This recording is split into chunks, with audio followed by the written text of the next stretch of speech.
Welcome to In the Moment with Kortia, where we inform, inspire, and motivate you to be a positive agent of change. Guess what? It's Fire It Up Friday. Whoop, whoop. Glad you're tuning in and glad you're listening. And look, I tell you what, we definitely going to be firing it up in here on this Friday. Hey, family, why don't you call in to the radio station and our local number at 318-484-2500 or toll free at 1-877-464-2500. And on this Fire It Up Friday to catapult you into your weekend, we're going to be talking about think big, start small, all right? Think big, start small. Look, why don't you reach out to us across social media at In the Moment with Kortia across all of those different platforms, and then at our website at In the Moment with KortiaKuzan.com. And I just want to send a shout out and a good morning to all of Central Louisiana and everyone under the sound of my voice. That's Natchitoches, Gina, Alexandria at 88.1 FM, Monroe, West Monroe at 98.9 FM, Shreveport, Greenwood at 92.5 FM, St. Joseph, Natchez, Mississippi on 99.3 FM, and Lake Charles on 100.1 FM. All right. Think big and start small. So, look, I just want to, on this Fire It Up Friday, just to, really start it off with a quote, okay? Before we really get into the heart of everything, let's start it off with a quote. So this quote comes from Steve Jobs, all right? And we all know who Steve Jobs is, the creator, or should I say the founder, the one that started Apple Computers. And he said that start small, think big. Don't worry about too many things at once. Take a handful of simple things to begin with and then progress to more complex ones. Think about not just tomorrow, but the future. Put a ding in the universe. So, I mean, you're talking about an individual that started a company, all right, Steve Jobs, that's just known around the world. The iPhone, the iPads, all of these different things. And even though, Steve Jobs has passed away, I mean, his legacy continues on, and, his company is just going forward stronger and stronger. And it's not just because of the new creative and innovative ideas that people are doing right now, but literally from what he did in the beginning, how he laid a groundwork, really from generations to come. But he didn't start with, starting really big. He had the big thought process, but what? He started small. And now it's just paying dividends over and over. And not only is it helping people as far as like in places of employment, it's a blessing unto his family. I mean, it's touching so many different communities. But look, you get the idea. You know what I'm talking about. But look, how does that apply to you? How does that apply to you right now? A lot of us right now, okay, for whatever reason in this day and age, okay, we like to play it safe, all right? We really just like to play it safe.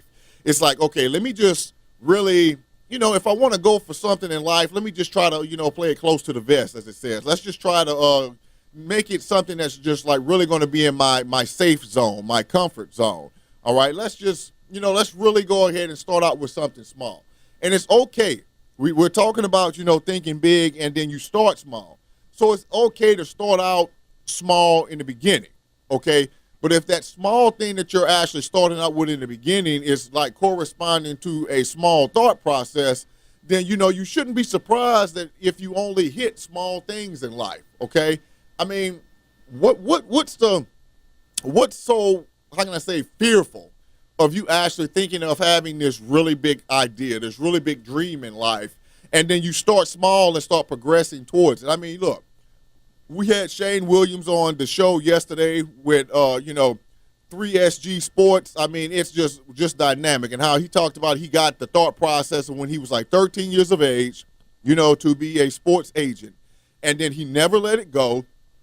But he did the small thoughts, over the years, eventually went to law school, got out of law school, and then, progressed and started in the sports agency. And then from the sports agency, getting the first client. And then, of course, it just progressed. And then now, he's a sports agent that's dealing with, top-notch players with the NFL and the NBA. But what happened? It started out small, okay, even though he had a really big thought process, okay? It started out small, but then what ended up happening? Taking the necessary steps to get to where, God is leading him to where right now his thinking big in the beginning and taking those small steps is paying really major dividends right now. So look, it shouldn't be a thing where you're actually scared to actually think big, okay? Because a lot of us really, we get into the thought mode of, okay, if I think big and I really don't hit the mark on this, then what? I'm gonna be a failure. People are gonna see me as a failure. But when you actually think big, all right, this is what God's actually shown me, because I really used to have a hang up with this, really big hang up. Had all of these big thoughts, all of these big dreams, all of these big far out imaginations, all of these things I'm always thinking of. But, in my mind, I was always saying, okay, if it just doesn't happen the way my thought process is, then guess what? I failed at it. Totally failed. I mean, no matter what it was, I don't care if, it could have been, being a kid. Like I first started working, I could say when I got a paycheck, and not that, getting paid cash money from people. I would have to say when I was like, 15, 14 and a half, something in that realm. And because I didn't, in my mind, just because of the way I was raised, hit a certain dollar figure, in a given week, then, I didn't think I was very successful in it. Now, think about this, okay? I started out working, for a paycheck when I was 15. But unlike a lot of people, my schedule was like Thursday, Friday, Saturday, and Sunday. And, in those 4 days, I was probably working 50 hours a week, as a 15-year-old, all right?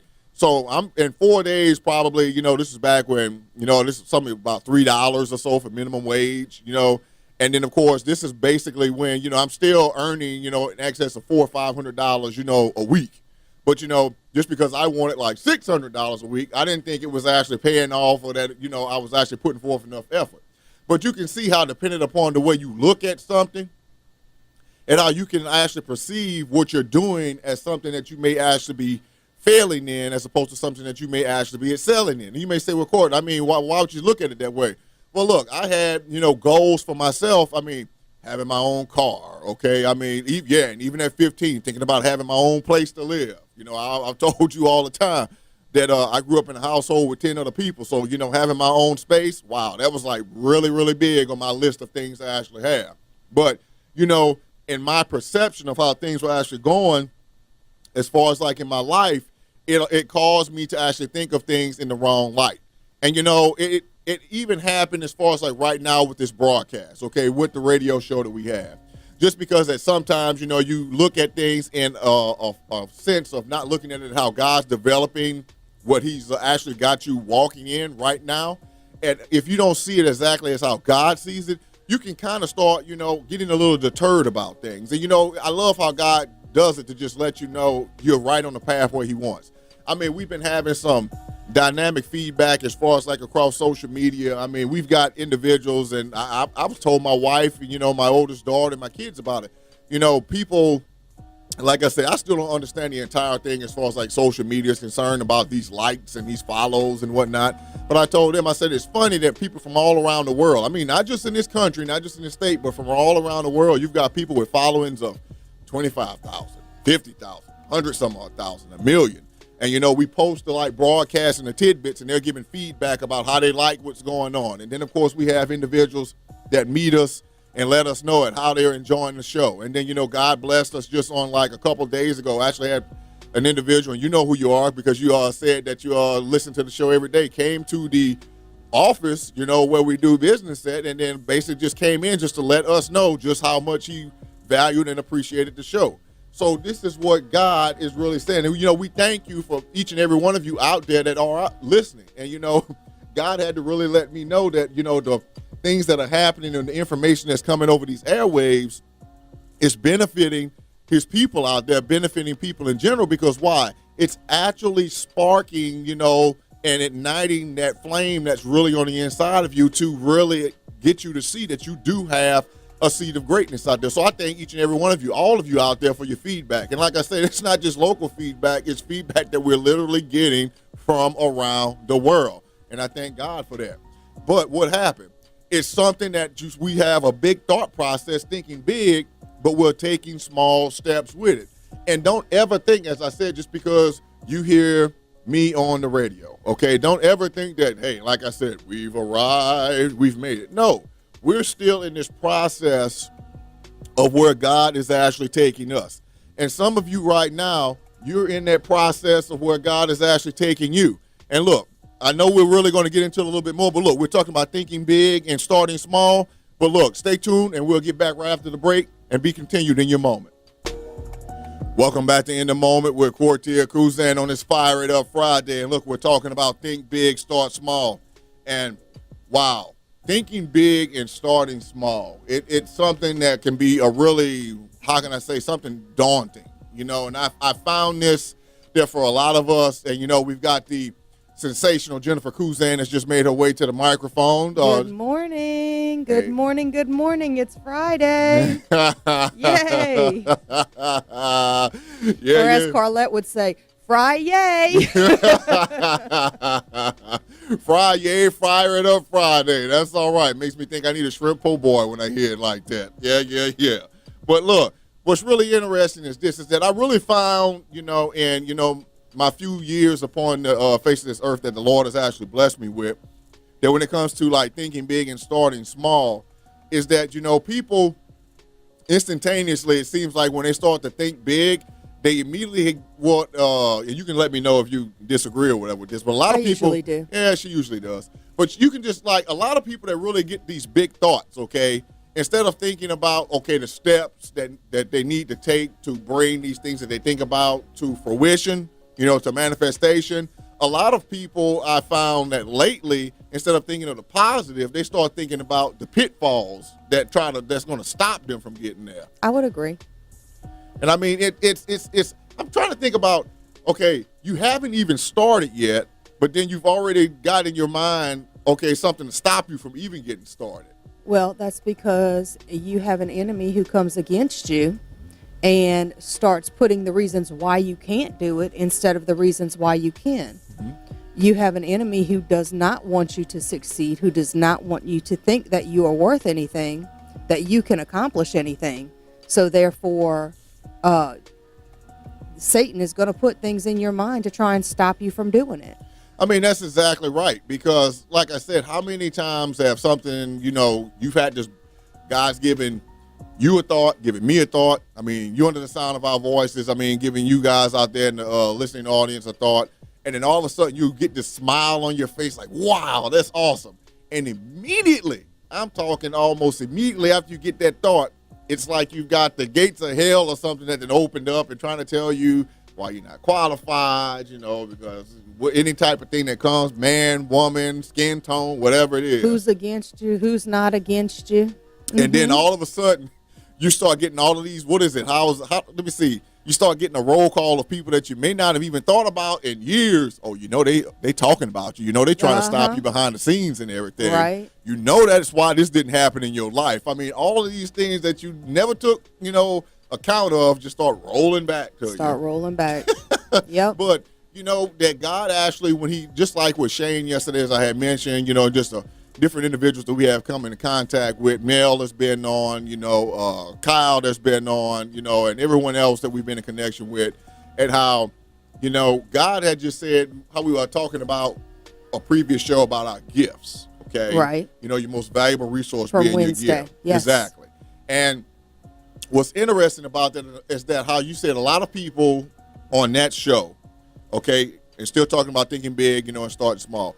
A lot of people really don't know how to identify their gifts, okay? That's very true. And then, of course, we said that thing that you just flow into, that thing that just comes natural, that thing that just seems like you take the least amount of effort and you do better than most, okay? That thing that you're A-type about. And as she said, I remember, and as she said on that show, if you're overly A-type or you're really A-type about it, that's your gift. No, it's just things that you watch other people do, and you can think of better ways or easier ways to go about doing it than do other people. Right. It's basically like you can help someone to take those extra steps out of the process that they have to do. But then you actually say, okay, well, how do I apply, that particular gift? And, whether you're familiar with this term or not, there's an area that you call like your niche, or how can I say, your area of influence, or your area that you would be most impactful. Okay. Right. And basically your gift will actually line up with this, niche or area of expertise. Okay. And the thing with that is that your niche is actually going to, or should I say your gift is actually going to show you within that niche of how you can be the most effective. All right. And You know, it's basically like this. Now, if you would have told me years ago, okay, that God was going to use, you know, my mouth, you know, that thing that I just have no problems whatsoever using. Hold your comments. Hold your comments. Come on, hold your comments over there. I mean, you okay, just hold on. I wouldn't have believed it. I wouldn't have believed it as well. I mean, the thing that got me in trouble most in school, his mouth. My mouth, okay. The thing that got me in more trouble in the household, his mouth. My mouth, okay. The thing that got me in more trouble than anything, possibly when I used to run the streets, you know, my his mouth. attitude. Well, yeah, that a little bit. But oh, wait, the answer was mouth. I'm sorry. Yeah.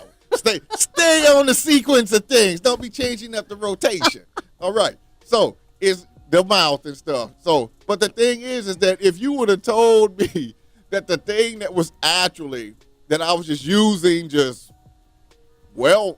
carelessly, frivolously. From the minute he opened his eyes to the minute he closed his eyes. To where now God is actually using that to, you know, really glorify him, to open up doors and everything, you know, for us. That's right. And I mean, it really, when you look at that, it really makes you laugh, because a lot of us right now in our processes of thinking big and starting small, to where like I said, we've been doing things that are so natural to us that we just overlook so many of these things. And they're the exact things that God will use to really just catapult us into, you know, what he has in store for us. Yeah. I mean, it's just like, you know, really, really awesome. And, you know, like my wife said, you know, her greatness at being A-type. I mean, it's really opened up different doors for her. I mean, come on. You just go ahead and say, we're taking memberships for the A-type association. You know, just call in and we'll give you details. Please call. But look, it's definitely at how, you know, the things that you really overlook and how those certain things make room for you. And I mean, especially in your personal life, and just think about in your business life. I mean, thinking big and, you know, starting small. I mean, listen to this. This is really going to blow you away. Have you ever heard anyone in business, okay, when you give them a direct strategy to do business and they give you pretty much this response? Wow, I see how that can actually benefit me in my business and grow. But there's always that but sometimes that comes from someone. Yeah. But I can barely handle the business that I have right now, so why would I want to actually have more business? I mean, when you actually hear someone say something like that, I mean, it just really, you're just like, okay. I mean, I thought being in business, you know, it was about growing your business, earning more income, touching more lives. But look, because they're focused on all of the things that a lot of you, okay, listening to this, a lot of individuals may really think that, hey, in this walk of life that we have right here, when you start thinking about the big things and start off small, and as you grow, unfortunately, a lot of people think about, I have to do this. It's all about me. That's right. What do I have to do to make this come about? Did you ever think that you may get to where, and we've said it before, you're going to go in this progression that you're on, this journey that you're on, because what? You're going to need help along the way. I mean, you're going to have to, swallow your pride and ask for help. And I'm talking about men and women here, okay? And then, of course, the whole aspect of you, if you are a business owner, saying that you don't want more business because you're not able to handle the business that you already have. Well, look, it's about actually just seeking, like I said, that outward help of someone to help you just streamline and, you know, get your processes in line. And what about when you're in your household? I mean, you tell me one husband or one wife that would just look and say, well, you know, I have a good marriage, but I really don't think I can handle it being even more blessed than what it is right now. I mean, how would you actually look at someone like that? Well, you know, wow, it's a dynamic lifestyle that I have going on now, but I'm in my safe zone with what God's doing. So I really don't think God should really increase my marriage or relationship with my kids. Wow. What would you actually do if someone told you something like that? Well, it's across the board. Look at them crazy. Oh, look at them crazy. I don't think I'd actually be able to respond in a real positive way. But look, it's definitely what's going on when it's talking about thinking big and you start small. You start right where you are, okay? You really start right where you are, and then you increase from there. But look, God is reaching you right now in your moment. And look, when we come back from the break, we're going to continue with this, think big and start small. So just stay in your moment. Welcome back to In the Moment with Kortia Kuzan on this Fire It Up Friday, and we're talking about Think big, start small. And, as we went into the break, we were definitely bringing out some really good points. But, it came to a realization that, while we were off air, my wife and I, we were talking about a little something. And, she brought out a really important point. And it was basically that it just seems like a lot of people have just lost, track of their dreams. I mean, and, you want to go ahead in a little bit more detail about that? Well, I was just stating that a lot of people get so caught up with circumstances, with things that they're going through, things they've been through, everyday life, taking care of children. I was there. That's why I can say that. Working a job, taking care of children, that you just really, you lose track of, or you don't even take the time to think about what it is you've actually dreamt about. Things that have been important to you in the past, you lose track of them. True. Just because you're so busy, your mind is so cluttered with everything else that you don't have time. You don't take the time. You may have time. You don't take the time because you occupy your mind with other things. And I mean, and how you had touched on also about, people may lose track of, dreaming big, starting, Right. doing any type of start whatsoever because of, circumstances that may have happened in their life. Yeah, I mean, I can just remember a time not so long ago when all I thought about was work, home, work, home. I mean, there wasn't even a thought to taking care of myself or taking time for myself. It was just constantly, my brain was full. I say bogged down. My brain was full of everything that I had to do, even in times when I didn't have something to do. Right, exactly. And I mean, my wife could even tell you, I actually, for the life of me, I still don't know what this notebook is, but I guess just because what I wrote on the paper lines up with what God's doing in our life and where he's actually taking us. And I remember when I wrote all that, about 30 things in the notebook about things that accomplish. And I mean, it was some pretty lofty things, okay? Right. But all of the things that I wanted to accomplish lined up with what God's calling us to do, to be a benefit, to the kingdom, to other people, and of course, to our family. But, just like you said, just because of like circumstances and work and things that happened, Right. it got to the point to where I was just like at work and I just said to myself, something? I'm just going to do the best I can do right here to honor God, and I'm just go ahead and got to them. And I said it I didn't say it out my mouth, but I said it within myself. And I'm just going to settle right here. Right. Okay. And, we've had conversations over the years of things we've wanted to do, things we've wanted to accomplish. And you can remember how sad it made you. I say sad, but you know what I mean. About a year and a half ago, maybe, when you said, "Baby, what do you dream about? What are you thinking about? What do you see?" And what was my response? I think you had basically said nothing. Nothing. I hadn't thought about anything that I wanted to do, and I think, and the reason I bring that out is that I believe that there are a lot of people who are so caught up in today's circumstances in their everyday life and just being so busy that we don't, and once again, guilty, don't take the time, don't seek God, Right. don't know what we want to do because all we know is tomorrow I've got to. Exactly. Today I have to. Tomorrow I have to. As soon as I get off of work, I've got to go to the store. I've got to pick up kids. I've got to do this. I've got to do that. So we have this laundry list of things that we need to do in a day, or that we need to do in a week, and we don't take time out to sit and think about what we want to do, what is on our mind. And the thing that's really key about that is that, how you said the things that we have to do. And when we really look at that quote unquote list of things that we have to do, if you're being honest with yourself, how many of those things on that list, okay, that mental list that maybe you've written down, how many of those things include something as far as like for yourself, okay, to do a little bit something for yourself? I mean, it can be one of the biggest things. And I mean, my wife can actually tell you, yeah, it really did hurt my feelings when she said about not having dreams, because it's something we've always had. We've always talked about. We've always shared.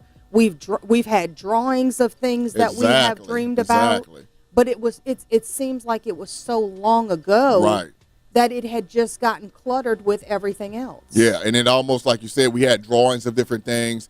I mean, we in depth. I mean, to really just keep motivating us and going us on. We literally had. Without the board, we had a vision board. Yeah, without the vision board, we had a vision board. I mean, even before we even knew what a vision board was, and this is like a long time ago, okay, we were talking about visions and talking about dreams and spending about what we're going to have with kids. You know, we've drawn out our dream home. We've talked about, whatever. I mean, I think we've talked about stuff probably in every facet that you can possibly imagine. But the thing is with that is that, like you said, with different things that have been happening in life and different circumstances that have been coming on, it seemed like as far as like each progression or each circumstance or whatever that came that didn't line up with the dream, we chose to remove one said dream from the board and then put a certain circumstance or something going on in life. And then the next circumstance came up, remove another dream, put the next circumstance up in the place of it. Well, I mean, and you can think of times when we were both working, we were both going to school. Right. We were both raising children. I mean, obviously. But, As our oldest daughter who's filming us right now, what do you mean? They got some kids out there I don't know about? But we were both doing these things together. We were both in school at the same time. Right. We were both working at the same time. We were both raising children at the same time. So we would both work, like an hour away from 45 minutes to an hour, both two different directions away from the house. So we would leave in the morning, so an hour drive to work. Right. We'd spend our day at work. Right. We'd come home, an hour drive home. Then we'd have to get into schoolwork. We'd have to help kids with homework. We'd have to, so your day just gets so full, and you have to go to the grocery store. Right. You need things for your house. So these are all things that get put in the forefront, and all the things in the background just kind of get lost in the process. Exactly. And then, thinking about it now, it sounds funny, but I know some of you are familiar with this. I call that this is what I call it now. I call it the Shrek syndrome, okay? You know that scene, that movie of Shrek where he and Fiona go to the bedroom at the end, like, what are we going to do now or whatever? And the next thing you know, it zeroes in and they're both sleeping, snoring. Yeah, that's pretty much the way it was, okay? And that's how it is for, unfortunately, so many married couples that way. And, when you don't really watch that, I mean, it can really play havoc as far as, like, your marriage is concerned, just because, it happened with us. Just like my wife said, when you start to become, instead of husband and wife, you become roommates. Yep. Okay? All you seem to be doing at the end of the day, because of everything that's going on, man, all you got on your mind is my head on that pillow. And a hot shower. Okay, hot shower as far as, like, for her and everything. You got to have a shower. But, relaxing and whatnot. But what? The whole process of thinking big and starting small. You can have some of the greatest thoughts. God could have put thoughts inside of you that will just transcend so many different facets, take so many people to so many different levels or whatever, help so many individuals. But because of where you are right now, and because you're trying to, and the same thing we do over and over, if you're starting to try to figure it out, and how you're going to do it in your own strength. That's right. That's the thing that usually just cripples, so many people from actually even getting started. Okay. But that's, there comes a time when, if you're married, date nights. Oh, yeah. Where you sit and you talk about your dreams, where you're going, where you've been. Yeah. And don't focus on the circumstances. Yes. If you're single, then you find your sounding board. The Bible, we said a week ago, maybe, that iron sharpens iron. You find people who are like-minded, who are willing to share ideas that you can bounce things off of. So you want to make sure that you have somebody who is going to help expand your dream, or just talk about your dream and help you, direct you in the right path. I mean, that's good. I mean, that's really good. And, that's like really thing, because sometimes, like I said, you're going to need someone. We continually keep saying it. You are going to eventually need someone that's going to actually be able to help you. And a lot of times we think about help as far as, like, in a sense of, like, business realm, finance, whatever it may be. but God can actually send one to you as far as like to help you, like I said, rekindle that spark on the inside of you, no matter where it is or where it's leading. And look, we're about to go ahead and roll into this final break that we have right here. And look, when we come back, we're going to jump right back into Think Big and Start Small. But I'm glad God is right now keeping you in your moment. Stay tuned. Welcome back to In the Moment with Kortia Kuzan, a Fire It Up Friday. And definitely we are talking about Think Big, Start Small. And look, we're talking about some really good suggestions on how we get off track with our thought processes, how we just pretty much, diminish the thoughts of, the greatness that God has, placed on the inside of us. And, it really goes to how I said with the circumstances that we really have in life, the different, trials that we go through. I mean, it could be all manner of things. But, as my wife had stated before, when a husband and wife, this is like when it really comes time for when, you really got to come together, in that one flesh that God talks about. Because, as she mentioned, like date nights. I mean, I don't really know how to stress the importance of, It's very important because it's a time for you to get away from your normal environment and to open up, to communicate, to learn how to communicate with each other. It's a way to stay close as far as communication and relationship in that sense, so that you can open up and know where each other are. Right. And, just like I've said before, and I tell with different individuals, I said, look, when you are actually speaking with your spouse, okay, for those of you that are married right now, and, of course, those of you that seek to be married someday, when you get to that point of talking with your spouse, and, I've said this so many times, and this is the best example I can possibly give you. I've told some men that I've mentored about this, and they're like, well, I just don't feel comfortable talking with my wife about said subject matter. And I'm like, well, when you get into the mode of when you want to be intimate with your wife, are you embarrassed then? They were like, well, no, that makes no sense whatsoever. So I'm like, well, why are you embarrassed to talk about the intimate details of your life with your wife? Your thought life, right? I mean, because it's the same thing. Basically that time of when you have those date nights, okay? And like I said, that's your emotional connection. That's your emotional connection. You connect spiritually. But guess what? If there's something that's on the inside of you, in marriage, whether you agree with this or disagree, but I hope you disagree. Hope you agree with this. I'll probably disagree. The devil is a liar. But I hope you agree with this, but there is nothing, okay? There is nothing that's off the table. You should be able to discuss every single thing with your spouse. Everything. And you might say, I don't know. Every single thing with your spouse, okay? Look, go ahead. It's on your lips. What is it? I was just waiting to see where this got back to think big and start small. Look, just go ahead. Just hold on with it now. Here's it comes. So every single thing as far as like with your spouse. And when she's talking about getting back to think big and start small, there are a lot of individuals that I've spoken to, a lot of men out there, they've got within themselves that it's like they know God's given them this idea. They know God's given them this idea, and they can like back it up scripture and verse. But I've seen so many of them that would actually say, okay, I don't think my wife is going to be in agreement with this. And the first thing that comes to my mind is that, okay, if you truly are together, one flesh, why would you allow the enemy to put that thought in there? Because naturally, if God's giving it to you, he's going to, some kind of way in the process of you going to your wife or you going to your husband, it's going to actually line up to where you're going to like sing together. But so many people are held back when they're big thoughts of just starting small in the beginning because they really think they're not going to have that support, from their spouse. So look, got back to it. You didn't think I was going to go back to it. Oh no, actually I was thinking about something dating back to almost a year in a conversation that you and I had. Okay. Way prior to us having the radio show. It actually went back to where Propelling Marriages and the videos. Okay. And we were talking, and this was one of our conversations where we were talking about, okay, what's next? What's on our list? What do you think God's going to walk us into first? Right. And so I had my list, and you had your list, and they all lined up, with the exception of the first one on your list, which had nothing to do with anything on my list, and that was media. Do you remember that? Yeah, I do remember that. And I was like, what do you think God's going to do first? What do you think is going to be the first step? And you said, media. No, we need to get off of that one. Let's move to the next one. That's nowhere on the list. And it's funny about that is that we, like I said, we had our list, and my wife and I, we compare different things and talk about different things.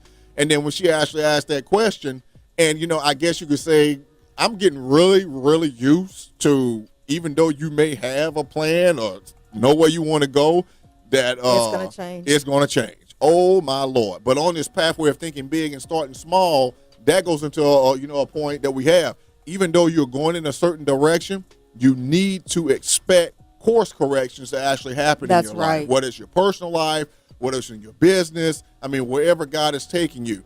Just like, you're walking on this path. If you think for whatever reason that even though God is calling you to do something in life, okay, if you think it's just going to be a straight shot the entire time, you are going to get a rude awakening in life, a very rude awakening. Because why? You're going to have to, unfortunately, I'm going to say, take these little turns, go through these little creeks, hit a little back road. Because why? It's all a part of the growth that's going to have to happen. And that's one thing I think somewhere in your notes that you got off of, like, in the first segment. Wow. No, I think there's somewhere in there, or it was some research I was doing, where it talked about, okay, so I just lost my point, but it talked about not being afraid to, let what you're doing morph into what it's going to do, because God is going to always give you instructions as you go. So he may give you your vision, your dream, whether it's in your marriage, in your business, in your life. He's going to give you your dream. But at the same time, he's also going to be shifting you into a different direction, morphing it, because he can't give you the whole picture up front. Exactly. Because you'll mess it up. Exactly. So he will give you course corrections, as you said, along the way, so that you end up where he wants you, but you've relied on him the whole way. That's exactly right. And just like she was saying, God's not going to give you the entire plan. And it's funny, we're talking about this, I'm going to touch on this in a minute. He actually, it's going to evolve as you walk into it. That's okay. Right. Basically, it's like when God sees that you can handle the next facet of it, the next step in it, then he's going to give you a little bit more of the plan. And you might say to yourself right now, I know how to do this. I know how to do that. Lord, just give it to me. Give it to me. I'm ready. But that's just it. You're thinking it within yourself in your natural sense that you're actually ready for it, but you really don't see the full picture or what he's taking you into. And it's just like our spiritual mother and how, you've heard the conversation she and I had. It's a hard thing. Now, a lot of you think it's really hard to think big and start small, and you really don't have any way to the thought process of how to really get started. But it's really hard if God's giving you a vision and you've got the skills, you've got the know-how, you've got the talent, and you know how to start in it, and then he tells you, okay, wait. Oh, my Lord. Talk about, is that hard? Like I said, our spiritual mother, she and I, we used to have these conversations, and we used to be like, oh, my Lord, this has to be the hardest thing ever to really know what to do, but then God tells you you cannot do anything. It is. And then just like, my wife was saying, you need to really be flexible enough to accept, the little tweaks and turns that God puts you in, and how, like she said, how everything's going to start morphing into what he has, to actually where those pieces of the puzzle start to just line up and, come together. And, kind of had this conversation a little bit with David and Carlette, and how, they even recognize, different pieces are like just coming into play, and you don't see them initially. Right. You don't see these pieces until it almost seems like when you start getting it, I don't want to say fog, but when you start getting a little bit more clear in your internal vision, right, then you really start seeing that pieces that were always right there by you, hey, wow, they're really just going to fit together into the whole plan. So it's basically to where, God is just really catapulting each and every one of us to where he wants us to be. And look, it's okay. It's okay to start small, okay? Be specific. Continue on the pathway that God is actually having you. But what? Even though you're thinking big and starting small, it's not going to stay there, because you're going to eventually, as you think big, you're going to be taking larger steps to go along with that vision. And God is not trying to hold you back, but what God is trying to do is make sure that you grow up to actually be able to receive and walk into the fullness of where he's called you to be. Why? To be that positive agent of change, to enact your community, and to be his chosen vessel to reflect him. So look, we'll see you on next week. Take care, God bless, and stay in your moment.